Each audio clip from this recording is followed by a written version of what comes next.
Abdu and his father, Suleiman, spend time praying and studying the Bible together. Some might call that a miracle, since the two did not speak for nearly 20 years. In fact, Suleiman's father once tried to kill him. Why? Because at the age of 16, Abdu decided to leave Islam and follow Jesus. The young man's journey of faith began with an unexpected visit. I was sleeping and Jesus woke me up, and it was like a dream or revelation. Abdu gave his life to Christ after reading from a borrowed Bible. His decision made his family angry because in their Muslim community, leaving Islam brings disgrace. We didn't know what kind of belief he brought. We were fundamentalist Muslims and very upset. That is why we were against him. Our neighbors also told us he brought a foreign religion here, which is not good. And they said attack him and don't accept him. His mother, Samira, was also very upset when she learned her son became a Christian. I had deep, deep sorrow in my heart because I thought I had lost my boy. I thought we can't even be buried together when our days are over.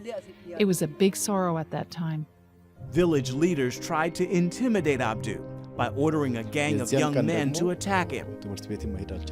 As I was walking to school, they met me on the road, and they beat me very badly with a rope and made me suffer. They asked me if this was my final decision. If I continued to be a Christian, they said they would take the full measure and would kill me. Still, Abdu refused to renounce Jesus, and his father became so angry, he tried to take his life. We chased him out from our home because we didn't want to be against our neighbors.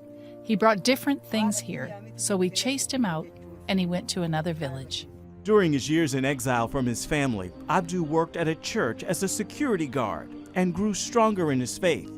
He read more than 100 Christian books and began discipling other former Muslims who had come to Jesus.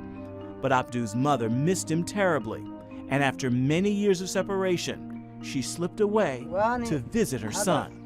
During the 6 years, I had heard that he wasn't drinking alcohol and doing bad things. But the boys who were his friends here were doing those things, so I decided to see him secretly. Impressed by the changes in her son's life, Samira began to consider Christ. However, it took 10 years before she too would leave Islam to follow Jesus. I believe that the faith of my son was true and correct, but now I have a big problem with my husband. But I decided to follow Jesus and try to bring my husband to Christ. We showed big love to him and big changes in our character. This influenced him. About a year later, Suleiman's heart softened under the influence of God's big love. Now he and the rest of his family, about 40 of them, are all Christians. This hut on the family property is now a place of worship to the Lord and for hearing the gospel. I'm very happy that my family has come to Jesus. But the biggest thing that makes me excited is that near the home where I grew up is a place being used as a church. People are coming and praying and giving their lives to Christ. As for Suleiman, while he and his family are persecuted for their faith, he says he's not about to return to Islam, and he looks forward to eternity with the Lord. The fundamentalists can do the worst they can to us. The last option for them is to kill us. We don't mind if they kill us, because some believers will bury us. For us, it's better with Christ than to live in the community without Christ. We don't fear. These days for us are not a threat. Ephraim Graham, CBN News.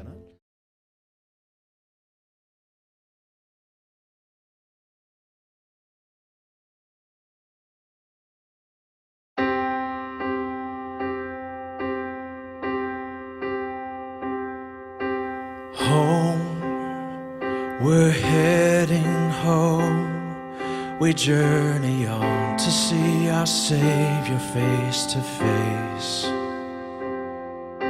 Close, we're getting close.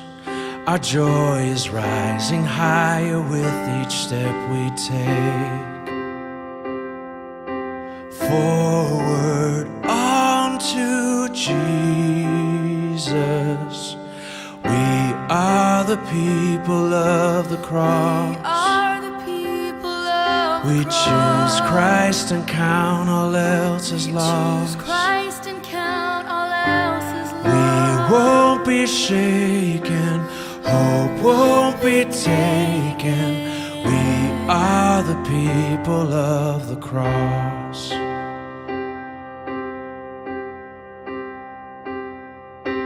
Grace, if not for grace, we would be lost without the promise that you gave. Praise, be ever praised. Your spirit burns within us brighter every day. Forward unto Jesus. We are the people of the cross. We choose Christ and count all else as lost. We won't be shaken, hope won't be taken. We are the people of the cross.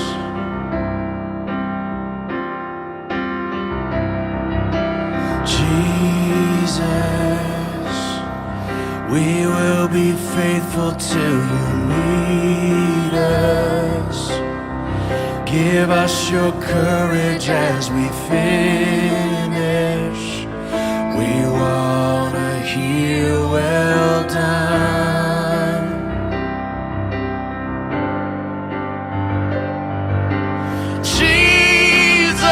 Jesus, we will be faithful till you meet us. Give us your courage as we finish.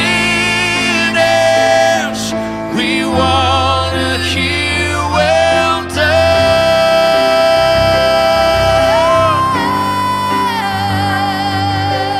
We are the people of the cross. We choose Christ and count all else as lost.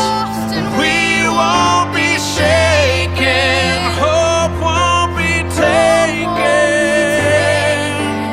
We won't be shaken, hope won't be taken. We are the people of the cross.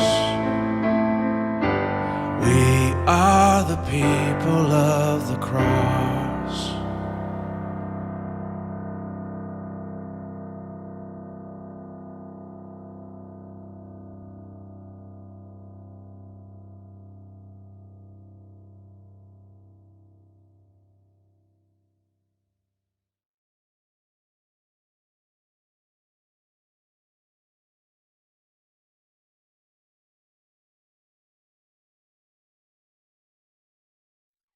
Damiel's family survived a killer typhoon that struck the Philippines.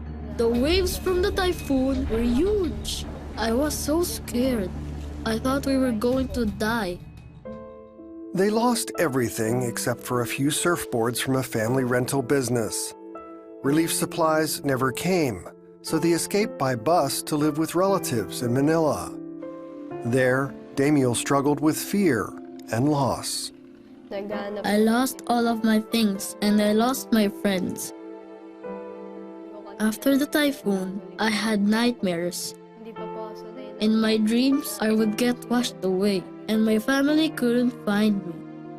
And he wrestled with a growing emptiness in his life too.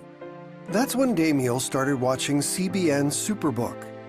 He connected with the story of Job. When we got to the story of Job, I saw myself in the story. He lost all of his possessions and children. Superbook showed me God is with us and He will take care of us. After watching, Damiel prayed with his mother to become a Christian. Jesus is my true friend. He's always there for me. He also started praying that God would restore what they had lost.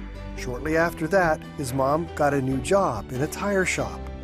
Then his dad restarted the family business and is building them a new home. They hope to move there soon. I thank Him for everything He has given our family.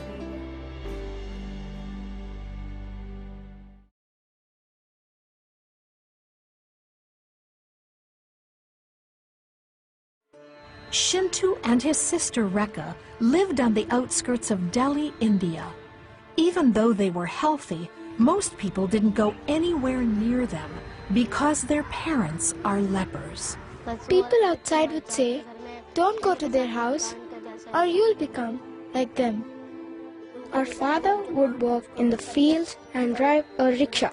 But after he lost some of his fingers and toes, it was hard for him to walk.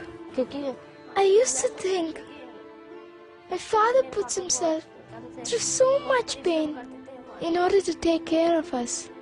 When there was barely enough food to eat, their parents had no other choice but to take them to a children's home, sponsored by Orphans Promise. It was the last time the children would ever see them. But it was the first time Shintu and Rekha felt accepted by others.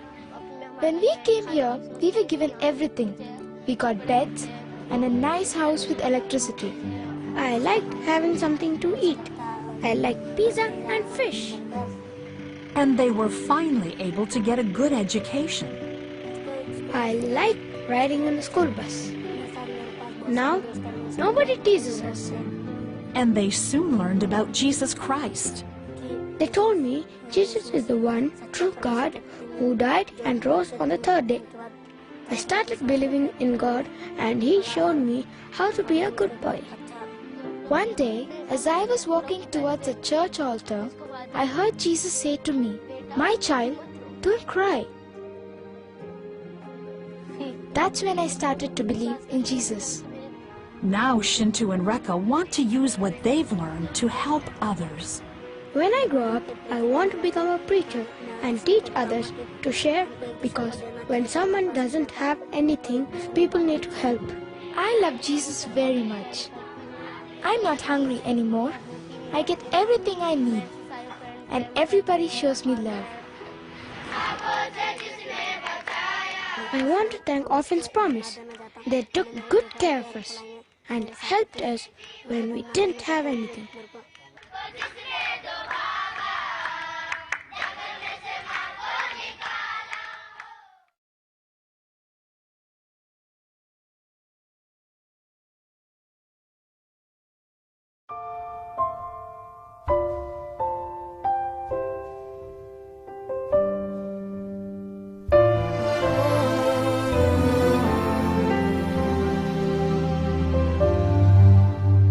Early when the day is new, before the stirring, I will come to talk to you, to confess the ways I'm broken, to recall the words you've spoken, and to try to comprehend the love you have for me.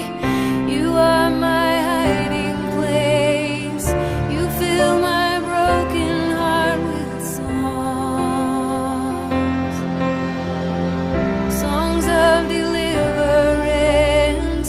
You sing of how the weak are strong. You never meant for me to walk alone. You were always for me as the truest lover of my soul. You hear my desperate calling. You have kept my feet from falling, and you set me on this rock on which I'm standing